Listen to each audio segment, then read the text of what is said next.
आपकी सलामती हो। आज हम बाइबल मुक़द्दस की किताबों के नाम दुरुस्त तलफ़ुज़ के साथ पढ़ना सीखेंगे। पुराना अहदनामा, यशुआ ता मलाकी। यशुआ इब्रानी ज़ुबान के इस नाम का मतलब है खुदा नजात है या खुदा नजात देता है। इब्रानी ज़ुबान के अक्सर नाम जो आइन पर ख़त्म होते हैं, अहले ज़बान उन्हें आइन पर ज़बर के साथ पढ़ते हैं। मसलन बर्निया, तकुआ, सुआ, समूआ वगैरह। अंग्रेज़ी में ये नाम UA पर ख़त्म होते हैं।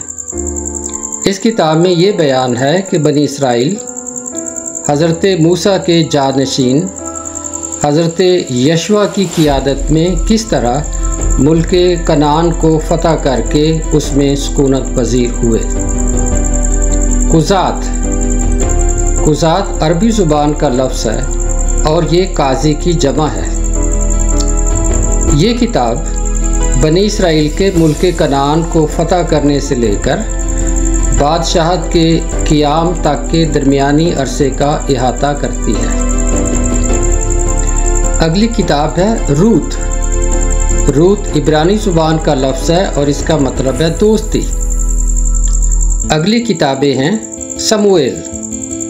समूएल इब्रानी ज़ुबान का लफ्ज़ है। इसका मतलब है उसका नाम एल यानी खुदा है या एल यानी खुदा से सुना गया। सलातीन अरबी ज़ुबान के इस लफ्ज़ का मतलब है सुल्तान की जमा। सुल्तान का मतलब है बादशाह, शहनशाह, किंग। तवारीख़ ये अरबी ज़ुबान का लफ्ज़ है और ये तारीख़ की जमा है। समूएल, सलातीन और तवारीख़, इन सब किताबों में तरतीब के साथ बनी इसराइल के तारीख़ी हालात दर्ज हैं। अगली किताब है अज़रा। इब्रानी ज़ुबान के इस नाम का मतलब है मदद। नहमिया इब्रानी ज़ुबान के इस नाम का मतलब है यानी खुदा ने तसल्ली दी है। आस्तर नाम की असल फ़ारसी ज़ुबान है और इसके मतलब के हवाले से बहुत इख्तलाफ पाया जाता है। इसके कई एक मानी बयान किए जाते हैं। पहला, फ़ारसी और यूनानी में इसका मतलब है रोशन सितारा। दूसरा मतलब सैयारा ज़ोहरा, ये इश्क व मोहब्बत की देवी थी। तीसरा मतलब मेसोपोटामिया यानी बाबल की इश्क व मोहब्बत, जंग और बार आवरी की देवी इस्तार। अय्यूब इब्रानी ज़ुबान के इस नाम के कई एक मतलब हैं। मसलन सरदार, कबीले का राइस या बुज़ुर्ग, रोने वाला, वो जिसे अज़ियत पहुंचाई गई हो, जिससे नफ़रत की गई हो। अगली किताब है ज़बूर। इब्रानी ज़ुबान में इसका मतलब है गीत, नगमा। अगली किताब है अमसाल अरबी ज़ुबान का लफ्ज़ है और ये मसल यानी कहावत की जमा है। वाइज़ अरबी ज़ुबान के इस लफ्ज़ का मतलब है वास करने वाला, खुतबा देने वाला। अगली किताब है ग़ज़लुल ग़ज़लात अरबी ज़ुबान का लफ्ज़ है और इसका मतलब है गज़लों की गज़ल। अगला नाम है यसाया। इब्रानी ज़ुबान के इस नाम का मतलब है यानी खुदा नजात है, मददगार है। अगली किताब का नाम है यर्मिया। इब्रानी ज़ुबान के इस नाम का मतलब है यानी खुदा से सरफराजी पाया हुआ। नोहा अरबी ज़ुबान के इस नाम का मतलब है मातम, रोना, गिरियाज़ारी। हिज़किएल इब्रानी ज़ुबान के इस नाम का मतलब है मेरा ज़ोर या कुव्वत एल यानी खुदा है।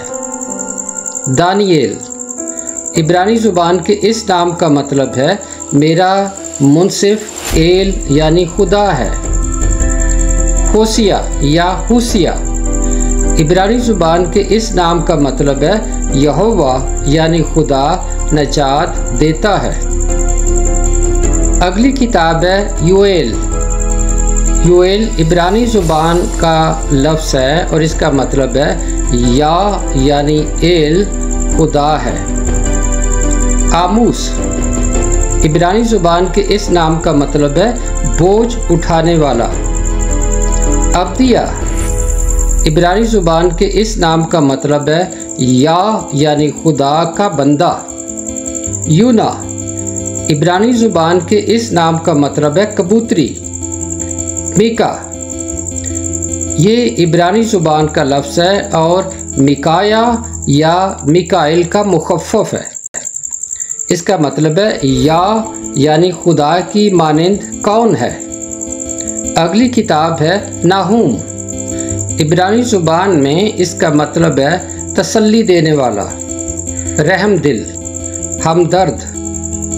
अगली किताब का नाम है हबक्कूक। हबक्कूक इब्रानी ज़ुबान का लफ्ज़ है और इस नाम का मतलब है लिपटने वाला, मोहब्बत से गले लगाने वाला, कबूल करने वाला। अगली किताब है सफनिया। सफनिया इब्रानी ज़ुबान का नाम है।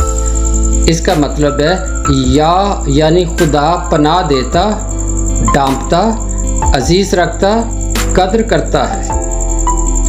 इससे अगली किताब है हज्जई। हज्जई भी इब्रानी ज़ुबान का नाम है।